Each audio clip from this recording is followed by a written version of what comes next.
안녕하세요. 저는 결혼한 지 6년 만에 이혼을 결정한 30대 여성입니다. 제 인생만큼은 이혼은 없을 거라 생각했는데, 역시 사람은 함부로 앞을 내다보면 안 되는가 봅니다. 정말 이혼까지는 하고 싶지 않았는데, 아무리 가족이더라도 서로 존중이 사라지면 관계를 유지하기 어렵다는 걸 이번 기회에 제대로 배웠네요. 제 사연이 청취자분들께도 하나의 깨달음이 되는 사연이길 바라면서 지금부터 저의 이야기를 들려드릴게요. 저랑 남편은 길에서 흔한 설문조사를 하면서 첫 만남을 가졌는데요. 남편이 제 앞을 가로막고 설문지를 건네길래 해줬거든요. 다 작성한 후 인사하고 가려는데 남편이 남자친구 있냐고 물어봐서 인연이 되었어요. 처음엔 거절하기 좀 그래서 받아줬는데 남편이 주는 관심이 나쁘지 않더라고요. 대화를 하면 할수록 잘 통해서 나중엔 누가 먼저랄 것도 없이 비등하게 서로를 좋아했습니다. 성격뿐만 아니라 가치관까지 잘 맞아서 결국 결혼도 약속하게 되었죠. 시부모님께 인사하러 가기 전에 남편이 먼저 시부모님에 대해 얘기를 해줬는데요. 시부는 삼겹살 가게를 운영 중이었고 시모는 보험 설계사라고 했어요. 그 얘기를 듣는데 저희 부모님과 나이대가 비슷하신데도 여전히 일을 손 놓지 않고 있는 시부모님이 대단하게 느껴지더라고요. 그러나 한편으로는 걱정도 되었습니다. 저희 친정은 엄마 아빠가 이혼을 한 상태였거든요. 아빠랑은 아예 연락이 안 되었고 엄마는 제가 주는 생활비로만 지내고 계셔서 혹시라도 남편 집안에서 우리 집안 때문에 결혼을 반대할까봐 불안했어요. 그래서 남편에게 미리 저희 집안에 대해 얘기를 해줬습니다. 아빠가 질이 좀 안 좋은 사람이었다고, 엄마랑 이혼을 한 결정적인 이유가 도박 때문이었다고요. 그리고 아빠 빚 때문에 파산하게 된 우리 집을 저랑 엄마랑 아등바등 살면서 가세를 일으켰다는 것도 말했어요. 걱정 마. 우리 부모님 오히려 거저 먹으면서 자란 젊은이들을 더 싫어해. 온실 속 화초처럼 자란 사람들은 인정머리가 잘못되었다면서 젊을 때부터 이것저것 부딪혀보고 산 사람들은 생활에 임하는 태도가 다르다는데 그건 나도 좀 인정하는 부분이야. 남편은 그런 것에 전혀 개의치 않는 사람이었습니다. 제 형편을 알고도 저라는 사람 자체를 좋아해 줬어요. 남편 말로는 내가 너무 걱정하는 것 같아서 시부모님한테 미리 언지를 했었대요. 근데 시부모님도 저희 집안 사정 알면서 오케이 했다더라고요. 남편 덕분에 한결 편한 마음으로 시부모님을 뵀는데 시부모님은 정말 저에 대해 무례한 질문 하나 없으셨고 오히려 저에게 좋은 걸 먹이고 싶어서 후하게 대접을 해주셨습니다. 그래서 저는 사실 이 결혼에 별 문제 없을 줄 알고 직진만 했어요. 분가로 신혼을 시작했고 혼수랑 예단은 남편과 상의해서 서로 안 하는 걸로 합의를 보았죠. 저희들의 결정을 시부모님께서도 좋아해 주셔서 다행이었어요. 저랑 남편은 맞벌이를 하면서 차곡차곡 돈을 모았고 신혼살림을 하나씩 구입하는 재미로 잘 살았습니다. 그렇게 평소와 같은 어느 날 시댁에 밥을 먹으러 갔다가 알게 된 사실이었는데요. 시부 가게에서 일하는 아르바이트생이 가게에 돈을 들고 튄 사건이 발생했다는 거예요. 그 도둑은 대학생 신분이라 하대요. 사실 CCTV로 충분히 그 도둑놈을 잡을 수 있었지만 시부가 오죽 상황이 어려웠으면 돈을 훔쳤겠나 싶어서 그냥 내버려뒀다고 하더라고요. 그날은 도둑놈이었지만 그동안은 가게 일을 착실하게 해낸 착한 아르바이트생이라고 하면서요. 그 총각이 아무리 착하면 뭐해요? 결국 남한테 피해를 준 건 틀림없는 사실인데 자기 형편 어렵다고 남의 돈 막 훔쳐가면 되나? 자기가 돈 벌어먹기 힘든 줄 알면 남의 집 사정도 마찬가지로 어려울 수 있다는 걸 알아야지. 걔는 뭐 돈 들고 튀면서 마음이 좋았겠어? 그런 건 아무런 상관이 없는데 다만 앞으로 일이 걱정이네. 일손이 하나 모자라서 말이야.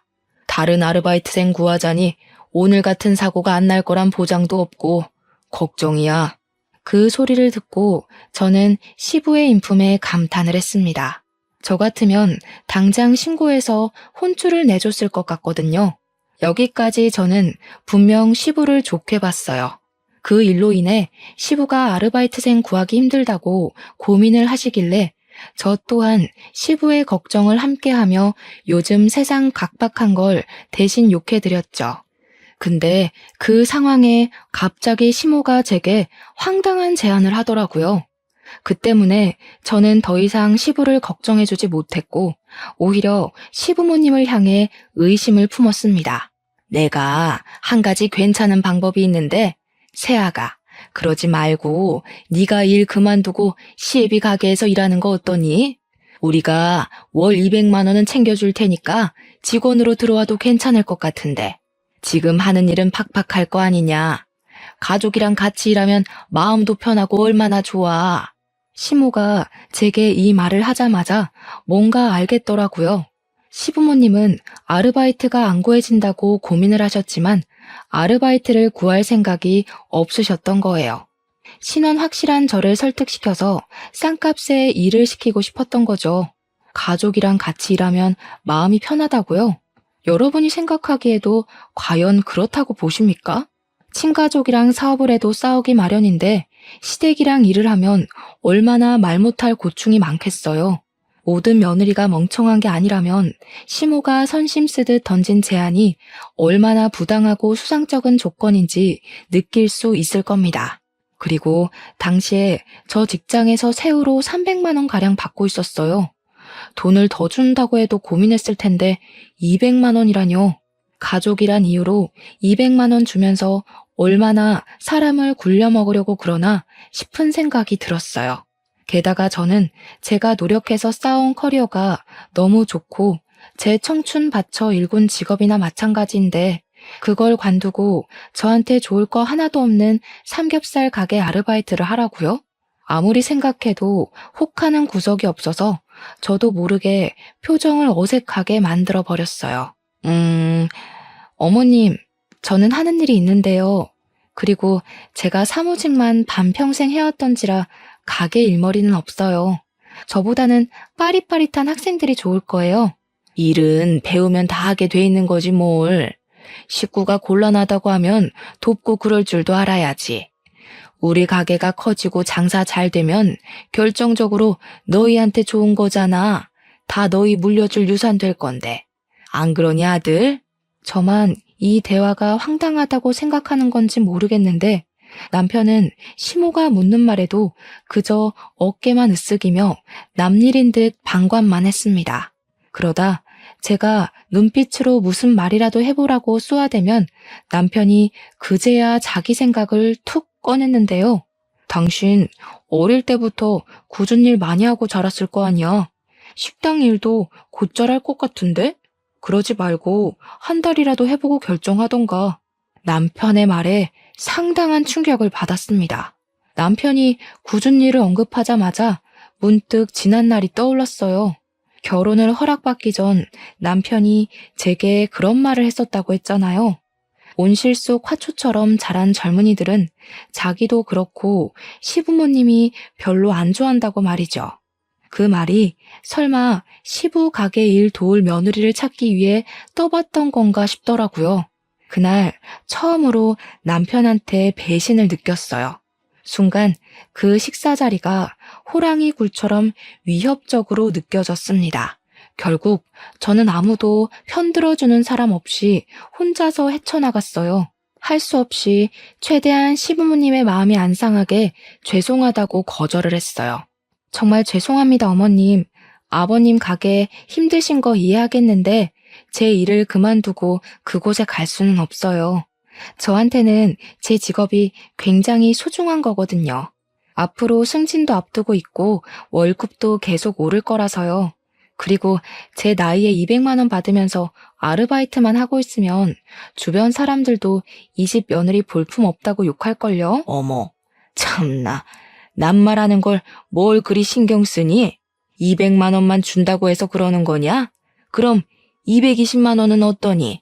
직장 다니는 거랑 똑같이 받을 거면 우리가 가족한테 왜 도와달라 하겠어. 싸게 일 시킬 수 있는 학생들 쓰지. 그럼 그렇게 하세요. 어머님 말씀하시는 거 들어보니까 저를 가족이라는 이유만으로 싸게 일 시키고 싶은 것 같은데 제가 잘 나가는 직장 내려놓고 그 조건을 받아들일 리가 없죠.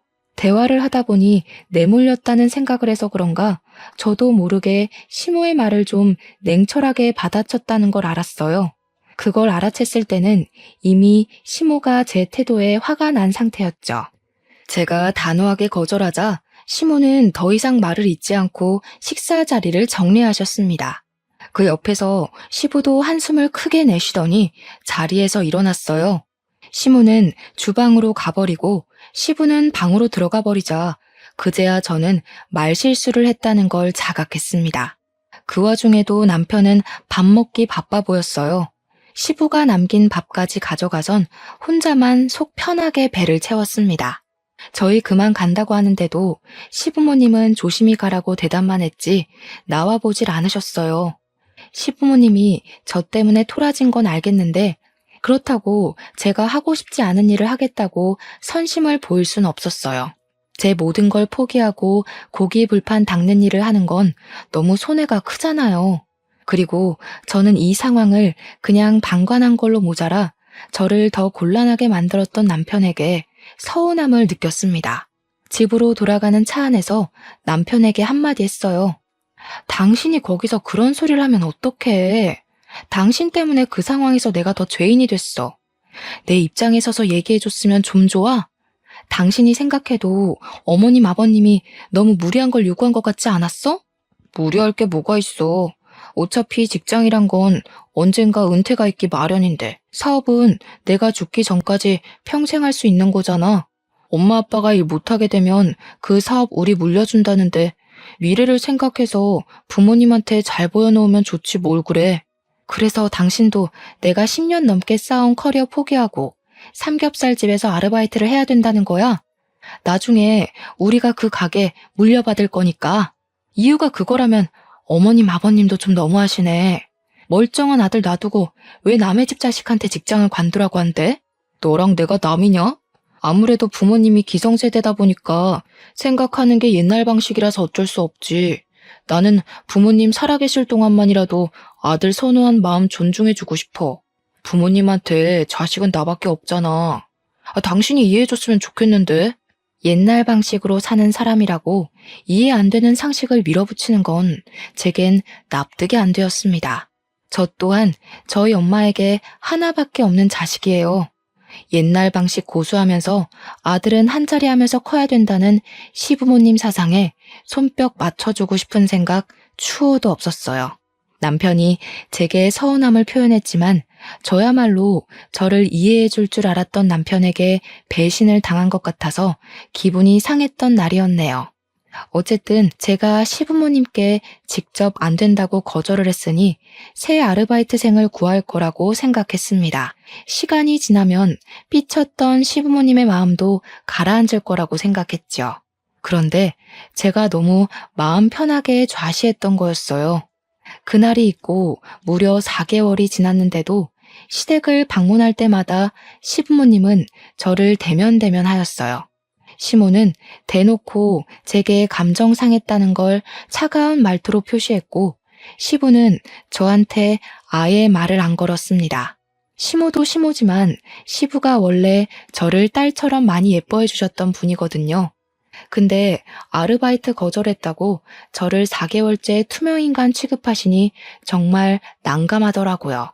괜히 마음이 불편해서 저 또한 표정에 곤란함이 그득할 때면 시모가 그런 제 모습을 마주칠 때마다 꼭 가슴 후벼 파는 말을 한마디씩 툭 던지셨어요.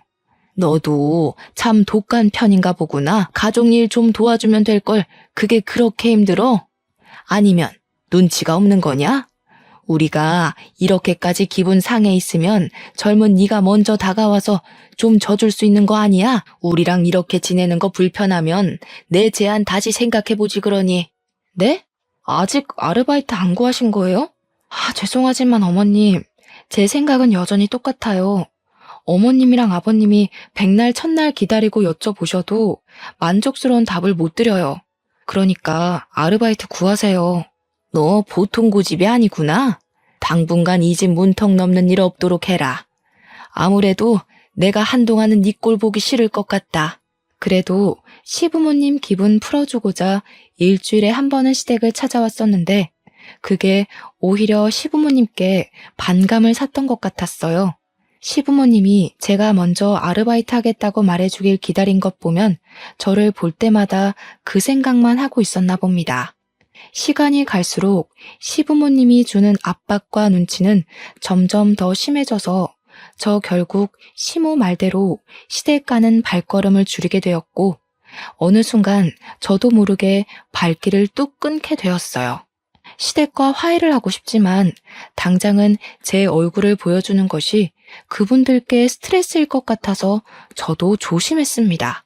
그러나 아무리 사이가 안 좋더라도 시댁 행사는 가야 하잖아요. 제가 명색의 며느리인데 시부모님이 꼴 보기 싫다 했다고 시부모님 생신까지 안 챙기면 얼마나 눈치 없는 며느리가 되겠습니까? 시부 생신이라서 마침 시부가 좋아할 만한 선물 사주며 기분을 풀어주면 좋겠다고 생각했습니다. 그래서 저 정말 회사 반차까지 내면서 백화점에 가 신중하게 시부의 선물을 골랐어요. 남편이 뭐하러 그렇게까지 하냐고 그냥 용돈 주면 된다고 하길래 그건 뭔가 성의가 없는 것 같아서 꼭 선물을 해드리고 싶었어요. 그렇게 긴장되는 마음으로 오랜만에 시댁을 방문했습니다. 시부모님은 생신날이라 그런지 평소보다는 말투가 부드러웠어요. 여전히 제 눈은 잘 안 마주쳤지만 저더러 왜 왔냐고 타박하지도 않았고 시모 일을 도와줘도 시모가 제게 나무라는 일도 없었습니다. 그러나 문제는 식사 자리에 앉고부터 시작이 되었어요. 시부모님은 식사 자리 앞에서 어김없이 아르바이트생 구하기 어렵다는 얘기를 또 했습니다. 아, 이러다 진짜 장사 접어야 되는 건 아닌가 몰라. 요즘 젊은 사람들은 도대체 어떻게 믿고 써야 되는 거냐?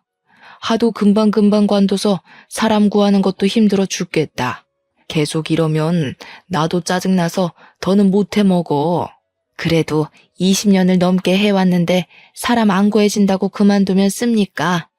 우리가 아들을 몇 명 더 낳을 걸 그랬나 봐요. 그럼 전업주부 하는 며느리 들이면 딱 좋았을 텐데. 시부모님이 저를 언급한 건 아니었지만 누가 들어도 저를 공략하는 대화였기에 눈치가 안 보일 수 없었어요. 저한테 자꾸 거절당하는 시부모님 마음 안 좋을 거 압니다. 그렇지만 계속 거절해야 하는 제 마음 또한 시부모님 못지않게 불편하단 말이죠. 너무 가시방석이었던지라 저는 대화 주제를 돌리고 싶었어요. 그래서 시부에게 제가 사온 선물을 건넸습니다. 시부가 장사한다고 좋은 신발 하나 못 사시는 것 같길래 다른 약속 갈 때 신으라고 구두 한 켤레를 해줬어요. 나름 브랜드 있는 고가의 상품이었죠. 일단 아무리 시부가 제 선물에 마음이 풀린다고 하더라도 활짝 웃는 반응까진 기대 안 했어요. 그냥 저한테 고맙다거나 제 눈을 마주해주면서 따뜻한 말 한마디 해주시는 거면 충분했습니다. 적어도 선물을 받았으니 그런 작은 반응 정도는 올 거라고 생각했어요. 하지만 시부는 제 선물을 받아가고도 열어보지 않고서 그냥 곁에 내려두기만 하더군요. 그러면서 하시는 말씀은 저의 부풀었던 마음에 찬물을 제대로 끼얹어 주었습니다. 요즘 누가 선물을 사니? 그냥 용돈으로 주는 센스가 있어야지. 우리 아들한테 말 안 들었냐? 우리 아들은 매번 돈으로 주는데. 내가 얘기했지. 근데 와이프가 아빠한테 정성 보이고 싶다고 회사까지 빼고 백화점 가서 준비한 거야. 구두 꽤 비싸던데? 엄청 신경 써서 산 거니까 말이라도 고맙다고 해줘. 쓸데없는 곳에 정성 보일 시간에 시가 집안이 어떻게 돌아가고 있는지 상황 파악부터 해보면 좀 좋냐. 누가 선물 바랬어? 장사하기 바빠 죽겠는데 구두는 무슨 구두? 누구 장사 말아먹으라고. 고사 지낼 일 있나? 내가 이거 신고 놀러 갈 정도로 여유가 있었으면 아르바이트 때문에 골머리 앓고 있겠니? 시부는 아무래도 아르바이트 문제 때문에 저한테 단단히 화가 난 듯 했어요. 제가 시부의 일을 나서서 도와주겠다 하지 않는 이상 이건 풀릴 문제가 아닌 것 같았습니다. 그래도 신경 써서 시부모님의 마음을 풀어주고자 진심을 많이 기울였는데 시부한테 매정한 말을 들으니 정말로 속상하더라고요. 결국 저는 그날 먹은 음식을 제대로 체해버렸습니다. 집에 가서 화장실에서 하루 종일 토를 했는데 역류해서 눈물이 났다기보단 좀 서러워서 눈물이 났어요. 생각할수록 시부모님께 화가 나기까지 했습니다. 고작 아르바이트 하나 거절했다고 저는 한순간에 시댁에서 천하의 못된 며느리가 되어버렸어요. 이럴 수가 있는 일인가요? 그렇다고 제가 생각을 바꿀 것도 아니고 시부모님도 저를 배려해 줄 생각이 없고 어쩔 수 없이 저랑 시댁의 사이는 계속해서 멀어져 갔어요. 그때쯤엔 저도 시댁을 포기해버렸습니다. 그런 와중에 저희 엄마가 가벼운 수술을 받는 바람에 시댁 걱정은 제 머릿속에서 완전히 묻혔어요. 엄마가 어느 날 전화가 와서는 가슴이 아파서 병원 검사를 받고 간단한 수술을 하게 되었다고 급전 100만 원가량만 해달라고 하더라고요. 저는 망설이지 않고 바로 제 돈 100만 원을 내줬어요. 당연히 우리 엄마니까요. 저랑 남편은 각자 월급을 각자가 관리해서 어디에 쓰던 자유였거든요. 필요한 물건 있으면 그때그때 반씩 돈 맞춰서 구매를 했고요. 그래서 엄마 수술비로 100만 원 나갔다는 말은 굳이 남편한테 안 해도 되었는데 그냥 제가 말했습니다. 식구가 아파서 수술을 하는 건 서로 알고 있으면 괜찮을 것 같아서였죠. 남편도 저희 엄마 걱정해주면서 혹시 돈 더 필요하면 보태줄 테니까 말하라고 하더군요. 그러면서 병원에 입원해 있는 저희 엄마한테 따로 전화를 해 안부를 물어주었습니다. 여기까지는 괜찮았죠. 그런데 남편이 우리 엄마 아픈 걸 시모한테 말했나 보더라고요. 그때가 시부 생신 보내고 시댁을 안 찾아간 지 2개월은 되었을 때였어요. 그런데 어쩐 일인지 시모가 저희 신혼집을 찾아온 겁니다. 연락도 없이 오셔서 제가 퇴근하고 무방비한 상태로 시모를 마주했어요. 그것까진 이해해 줄 수 있는데 시모는 제가 마음에 안 드니까 그걸 어떻게든 표현하고 싶었나 봐요. 우리 엄마까지 안 좋게 보기 시작하더라고요. 우리가 어떻게 살고 있나 궁금해서 방문했다고 하는데 사실 시모가 찾아온 진짜 목적은 저에게 있는 것 같았습니다. 왜냐면 시모가 작정하고 제 속을 뒤집어 놓고자 우리 엄마 아픈 걸 언급했거든요. 그것도 아주 가볍게 말이죠. 수중에 100만 원도 없어서 딸한테 손을 벌리냐? 보니까 사돈이 딱 지 자식 발목 잡을 사람이네. 그 나이까지 돈도 안 벌고 뭐 했대? 아, 바깥 사돈이랑 안 좋게 이혼했다고 했지? 도박이랬니? 이래서 여자도 돈을 벌어야 된다는 거야. 기생충처럼 남편한테만 의지할 게 아니라. 저 그 소리 듣고 얼마나 놀랐는지 모릅니다. 어떻게 자식이 듣는 앞에서 부모를 기생충이라 표현할 수가 있나요? 시모가 여태 말을 빙빙 돌려서 사람 피말리며 차갑게 말한 적은 있어도 대놓고 사람 기분 나쁘라고 하는 말은 처음이었어요. 어떻게 사람이 저런 저렴한 멘트를 입에 담을 수가 있는 건지 어이가 없어서 저도 모르게 시모를 노려보았습니다. 그러자 시모가 제 표정을 딱 알아채고는 지금 째려보는 거냐고 콧방귀를 뀌더라고요. 내가 뭐 틀린 말 했니? 사돈하는 짓이 오죽 답답했으면 이러겠어? 너 생각을 해봐라. 다른 집 보험사들은 사돈 댁에서 보험 다 들어주고 한다는데 나는 사돈이 땡전 한 푼 없는 사상위 계층이라 도움도 못 받고 서럽지 않겠어? 그럼 이 정도 말은 할 수 있는 거지. 그런데 어딜 눈을 부라려? 어머님, 그만하세요. 자꾸 저희 엄마에 대해 함부로 말씀하시면 저도 어머님에 대해 함부로 얘기할 거예요. 제가 지금 얼마나 참고 있는지 안 보이세요? 뭐야? 그래서 나 협박하는 거냐? 네가 나한테 함부로 말하면 뭐 내가 쫄 것 같니? 내가 살아온 세월만 60년이 넘는다. 고작 내 나이 반밖에 안 살아본 네가 하늘같이 높은 어른을 협박한다고 그게 먹힐 것 같니? 하긴 어머님 말발이 하도 현란하고 뻔뻔해서 말로는 못 이기겠네요. 근데 다 늙은 몸뚱어리보다는 제 몸이 훨씬 뛰어날 거잖아요. 저도 어머님처럼 무례한 사람한테 말로만 덤빌 생각 없어요. 저는 시모가 앉아있는 가죽 소파로가 가죽 쿠션을 들고 시모의 가슴팍을 빠르게 후려쳤습니다. 그러자 무방비한 상태로 강하게 맞은 시모가 가슴을 부여잡고 허리를 굽히면서 억소리를 내었어요. 또 제정신이야? 고집만 센 게 아니라 손찌검까지 하는 년이었니? 아무리 개념이 없어도 그렇지 어디서 건방지게 어른을 때려? 안 아프잖아요. 한 수천 대는 더 맞으셔야 어머님 말 때문에 상처받은 제 기분 아실 것 같은데요. 저희 엄마 깔본 것도 반성하실 것 같고요. 얼굴 맞기 싫으면 손 치우시죠. 이것이 뭘 잘못 처먹었나? 너 이거 내 아들한테 다 말할 거야. 절대 그냥 안 넘어갈라니까 당장 이혼 도장 준비해놔라. 네, 준비할게요. 그럼 이제 제 어머님도 아니시니까 우리 엄마 모욕한 아줌마 취급해도 되는 거죠? 전 생판 남한테는 자비가 없는 사람이라서요. 저는 그대로 가죽 쿠션을 시모 얼굴로 날렸습니다. 시모의 가슴팍을 후려쳤을 때보다 훨씬 감정을 담았고 센 힘으로 휘둘렀어요. 그러자 시모가 코를 부여잡더니 아까보다 더 고통스러운 소리를 빽 지르더군요. 한 대로 아쉬워서 제가 한 번 더 쿠션을 치켜들었더니 시모가 저를 밀치고 불이 나게 집을 박차고 나가버렸습니다. 그리고 저는 일이 커질 대로 커졌다는 걸 알았죠. 시모에게 당당히 이혼을 선언했으니 말 그대로 이혼을 해야 했습니다. 당연히 이 사실을 알았을 남편은 시모의 말만 들었을 테니 시모 편에 서서 제게 항의할 거라 예상을 했어요. 역시나 예상 적중이더군요. 남편은 집에 오자마자 저한테 삿대질을 하면서 성질을 내었습니다.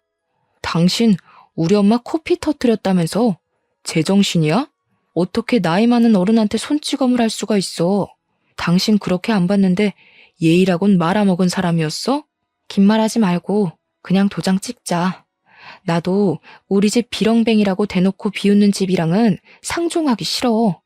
우리 엄마더러 기생충이네. 그러니까 이혼한 남편도 그 모양 그 꼴이지. 이런 욕하는 어머님을 내가 앞으로 어떻게 모시겠어? 남편은 시모가 우리 엄마를 모욕했는진 몰랐는지 제 말에 약간 당황했습니다. 저는 너무 분해서 눈물까지 흘렸어요. 남편에게 입장 바꿔 생각해보라고 내가 손찌검 끝까지 참았어야 했냐고 짜증을 내버렸습니다.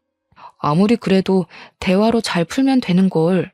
당신이 너무 섣불렀어. 우리 엄마 놀라서 알아누웠다고. 당신이 먼저 가서 사과하는 게 좋을 것 같은데. 그래. 이래서 내가 당신은 별로 설득 안 하고 싶다. 내가 사과를 왜 해? 이제 이혼하면 아무짝에 상관없는 사이인데 우리 엄마 아픈 걸로 깔보셨으니까 벌 받는 거라고 생각하라 그래. 뭐? 야, 이혼이 누구 집 개 이름이냐? 이혼은 무슨 이혼? 그냥 네가 가서 사과하면 다 해결될 문제야. 왜 매번 우리 부모님한테 져주질 않아? 꼭 어른을 이겨먹어야 되겠어? 반대로도 묻고 싶네. 꼭 자식 같은 젊은이를 이겨먹어야겠냐고. 나이 많다고 무조건 배려받기만 원하지 말고 먼저 선심을 보였어야지. 이혼하기 싫으면 어머님 보고 직접 와서 나한테 사과하라고 해. 우리 엄마 깔본 것도 정식으로 사과하라고 하고. 안 그럼 이혼이야. 남편은 제 말에 고민하는 것 같더니 그마저도 자기 자존심 때문인지 제게 굽히고 들어가려 하지 않았습니다. 결국 저더러 마음대로 하라고 짜증만 낸 뒤에 돌아서 버리더군요. 이쯤 되니까 제가 누구를 사랑했고 누구를 위해 이 집 식구가 되어 마음고생을 했는지 모르겠더군요. 저랑 찰떡궁합인 줄 알았던 남편이 결혼 생활 몇 년 만에 이렇게 변해버린 모습을 보자 너무 서러웠어요. 그래서 결국 저는 남편과의 6년간 결혼 생활을 마침표 찍게 되었습니다. 시모한테 끝까지 사과를 받지 못한 게 마음에 걸렸지만 이혼을 하고 나니까 그래도 속은 시원하더라고요. 저는 이혼을 하고 시골 사는 친정엄마를 서울 집으로 모시고 와 같이 지냈습니다. 엄마가 저를 많이 걱정해줬는데 저는 엄마한테 제가 무슨 이유로 이혼했는지는 밝히지 않았어요. 그냥 성격 차이라고만 둘러댔죠. 엄마랑 지내니까 왠지 10대로 돌아간 것 같은 기분이었어요. 이혼 전에는 누군가의 아내로 며느리로서 그 역할을 잘해내려고 어른인 척 했었는데 엄마 옆에선 영락없는 딸이 될 수 있어서 마음이 편했습니다. 그렇게 무탈한 시간을 보내던 어느 날이었어요. 갑자기 제 앞으로 사망보험금이 떨어진 겁니다. 너무 액수가 커서 이게 뭐지 하고 알아봤다가 우리 아빠의 사망보험금이란 걸 알았어요. 제가 어릴 적 엄마가 이혼을 했기 때문에 그 이후로 쭉 아빠 소식은 못 듣고 지냈는데요. 아빠 존재도 생각 못하고 살았는데 갑자기 교통사고로 소식을 알린 아빠 때문에 많이 당황했습니다. 당연히 우리가 장례식을 해줄 필요는 없었어요. 하지만 아빠를 챙겨줄 사람이 없다는 것까지 알게 되자 엄마가 아빠의 장례식을 도맡자고 결정 내리셨어요. 아무래도 엄마가 13억이란 사망보험금을 그냥 받기가 좀 그랬나 보더라고요. 저는 엄마의 의견을 존중하여 아빠 3일장을 무사히 치러주었습니다. 그런데 저희가 당황할 일이 한 가지 더 남아 있었어요. 이미 13억이라는 보험금 수익자가 된 것만으로도 당황스러운데 아빠가 도박을 해서 돈을 딴 적이 있었나 봅니다. 아니 글쎄 아빠 앞으로 된 땅이 하나 있었더라고요. 그것마저 저한테 유산으로 돌아온 겁니다. 졸지에 평범한 직장인이었던 제게 땅이 생기고 억대 자산가 되었어요. 마치 복권 1등에 당첨된 것처럼 당황스러웠지만 저는 이걸 그동안 마음고생한 값이라 생각하고 받아들였습니다. 신혼집을 나오고 엄마랑 같이 월세에 살던 저는 엄마랑 둘이 살 집을 구하게 되었어요. 살면서 아파트를 매매로 들어가게 될 줄은 몰랐는데 그 꿈을 생각보다 빨리 이루게 되어 기뻤습니다. 새 집으로 이사를 간 저희는 이삿짐 정리로 정신이 없었어요. 그런데 엄마가 시골 사람이라 정이 많은데 굳이 신경 안 써도 되는 옆집에 자꾸 떡을 갖다 주라고 챙겨주는 겁니다. 엄마, 서울에서는 이런 거 안 해. 떡 주는 것도 옛날이나 고맙다고 받았지 요즘에는 이런 거 주면 의심만 받는다니까.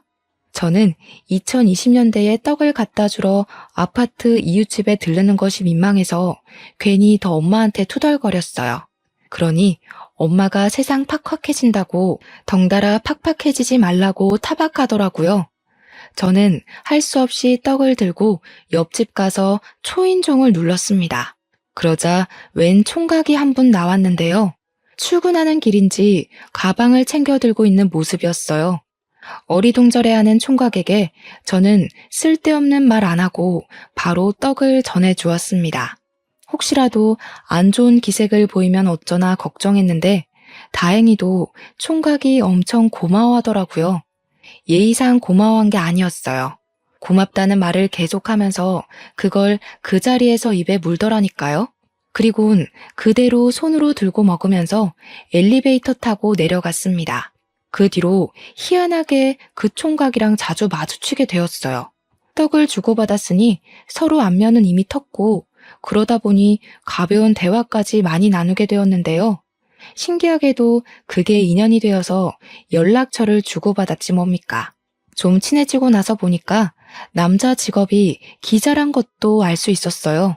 그래서 밤낮 구분 없이 특종만 있으면 날아다닌다고 끼니를 잘 못 챙겨 먹더라고요. 제가 떡을 준 날도 12시간 밥을 굶은 상태였는데 마침 우리 엄마가 챙겨준 떡 덕분에 든든했다고 또 한 번 고마웠다고 했습니다. 그게 괜히 마음에 걸렸던 저는 엄마한테 옆집 이야기를 하다가 그분의 사정까지 말하게 되었는데요.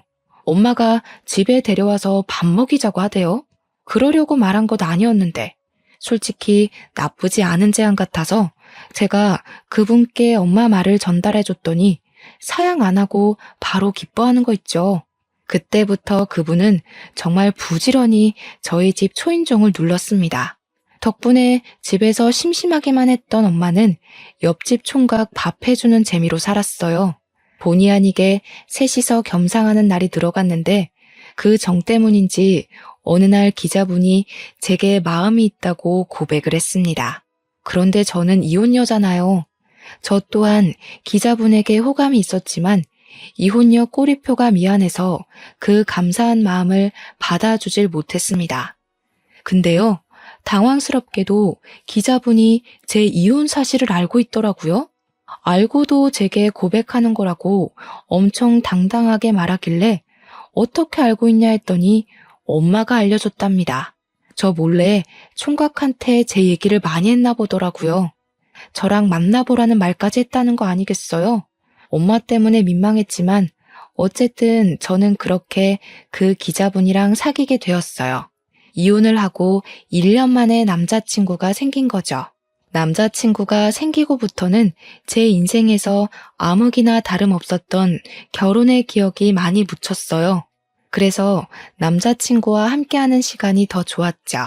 저는 남자친구에 대해 어느 정도 다 알았다고 생각했습니다. 근데 의외로 제가 몰랐던 부분이 남아 있었더라고요. 그건 겨우 묻어버렸던 지난 6년간의 결혼 생활이 한꺼번에 다시 생각났을 만큼 당황스러운 사실들이었어요. 어느 날 남자친구랑 같이 데이트한다고 연차를 내고 나름 멋을 부리며 들떠있던 날이었어요. 남자친구가 저한테 같이 가고 싶은 곳이 있다고 데려가 주더라고요. 그런데 그 방향이 매우 익숙한 방향이었고 또 아는 동네인 겁니다.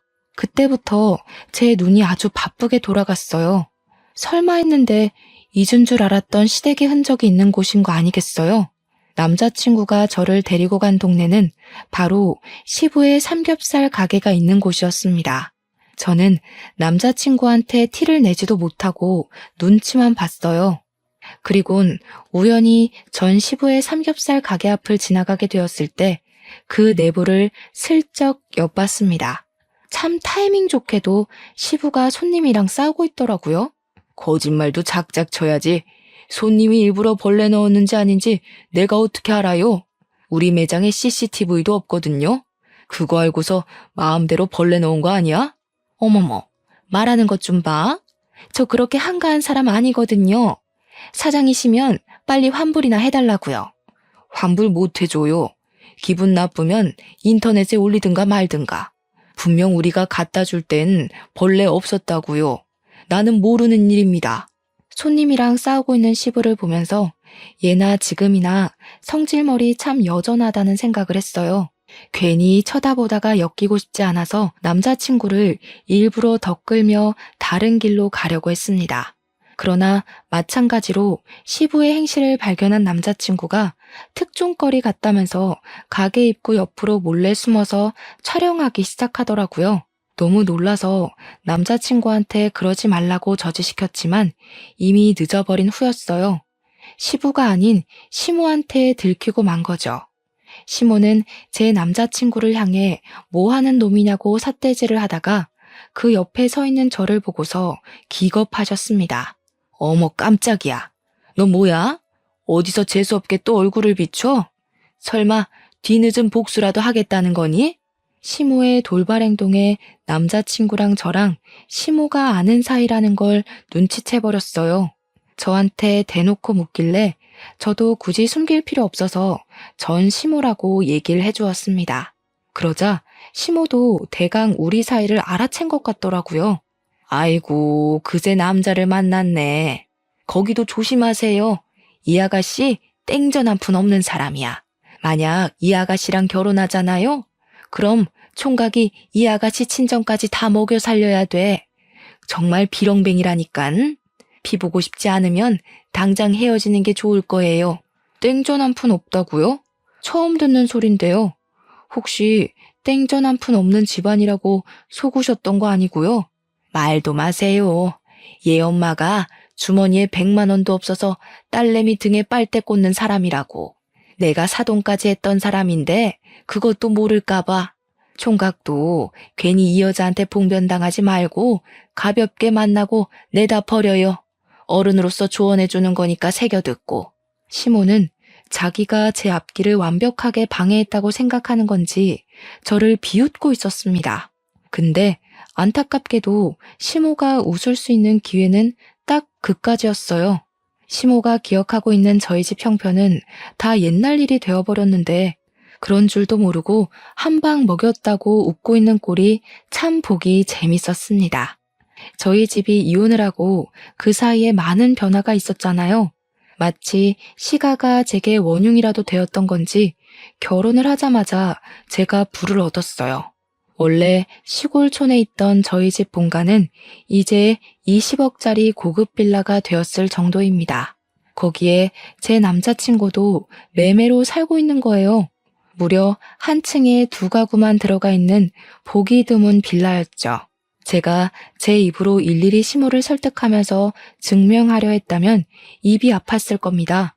그런데 남자친구가 저랑 엄마의 형편에 대해 이미 알고 있으니까 산 증인이 되어주더라고요.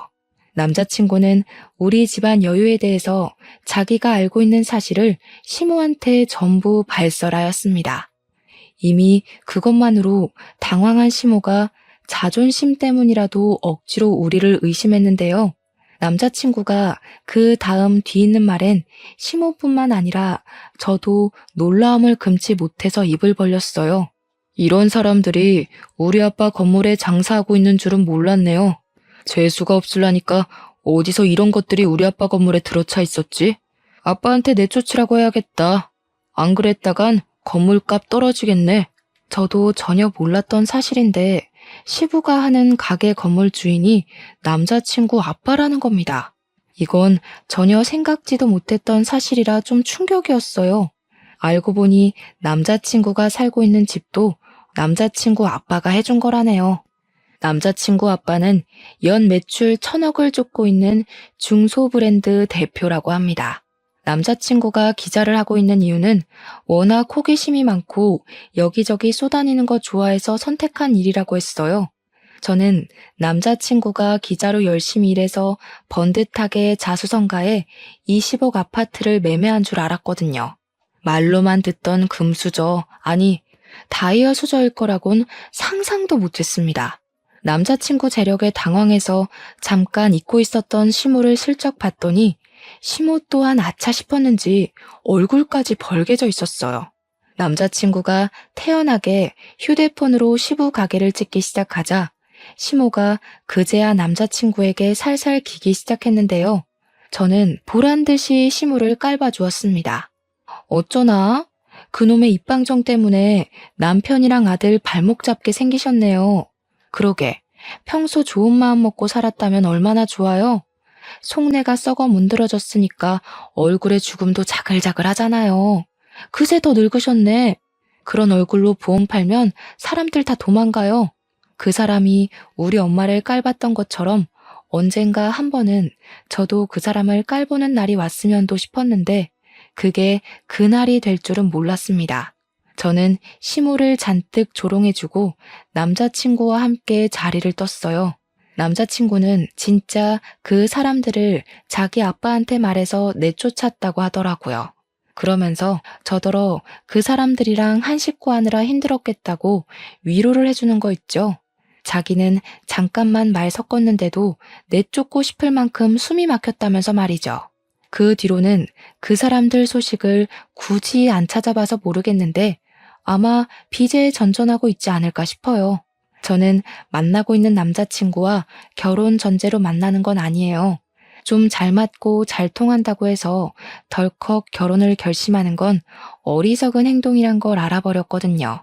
결혼을 하고 싶은 타이밍이 어떨 때 들어야 정답인 건지 아직은 모르겠지만 지금 만나고 있는 남자친구랑은 그저 모든 걸 신중하고 싶네요.